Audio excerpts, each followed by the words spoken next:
This is pink Himalayan salt. It may look pretty, but a pinch of this stuff will cost you. And 100 grams of pink Himalayan salt can cost up to 20 times the price of generic table salt. So why is it so expensive?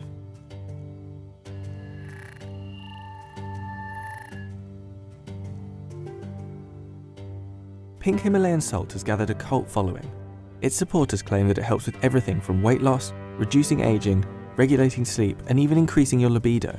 And while the pink salt itself can cost $10 per kilo, the products made using it can be far more expensive. But what actually is the difference between types of salt, and where have these claims come from? To get an idea of what makes pink Himalayan salt different, we need to look at the different types of salt in the industry. Table salt is often made by drilling into underground seabeds, pumping out the salt water, and then refining it in purification plants. Natural minerals like magnesium or potassium are taken away. Sea salt is made by evaporating seawater using the sun or indoor heaters. Unlike table salt, it normally has no extra chemicals added, and its natural minerals stay intact. Rock salt is different. In certain regions of the world, buried hundreds of feet below the ground, are the remains of evaporated seas. This mineral, halite, gets harvested by drilling the rock face, crushing the salt and splintering it into pieces. Pink salt can only be found in very few places, from the Murray River in Australia to Maras in Peru, but the supply is far from limited. The majority of pink salt mines in the world are in Pakistan, at the base of the Himalayas, and the Khewra salt mine in Pakistan produces 350,000 tonnes per year. So, is pink salt healthier? The salt has an estimated 84 different minerals in it, which give it its pink colour. But these minerals only make up around 2% of the salt. So apparently it's reported you can get around 84 different trace mineral elements. However, it's such a very small percentage of the salt that makes up these minerals that you are highly unlikely to get any real benefit or any trace of them in your regular serving of salt itself. And I hate to be the bearer of disappointing news, but it's pretty similar nutritionally. Pink salt's supposed benefits aren't just about eating it though, and many people claim it has healing properties, when either inhaled or even when used as a lamp.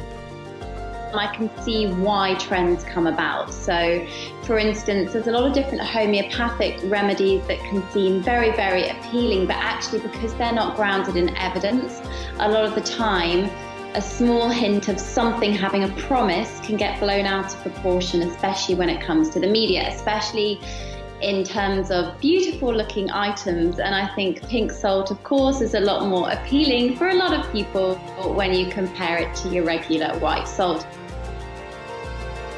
So Himalayan salt doesn't have the health benefits claimed, but it's still marketed as a luxury salt, and global salt consumption is forecast to be worth $14.1 billion by 2020. So does it taste any better for the price?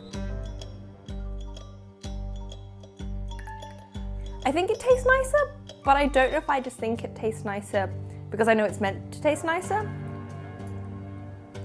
It doesn't taste that different.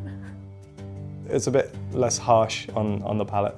Doesn't sort of like burn your tongue as much, which I guess is a good thing.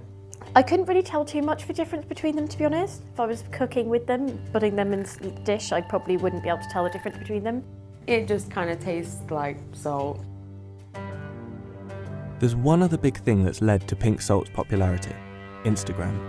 It's because Instagram is an image-based platform. So if you think about it, it's more attractive to take pictures of something that's pink naturally or something that's bright green. It's more, I would call it aesthetic food.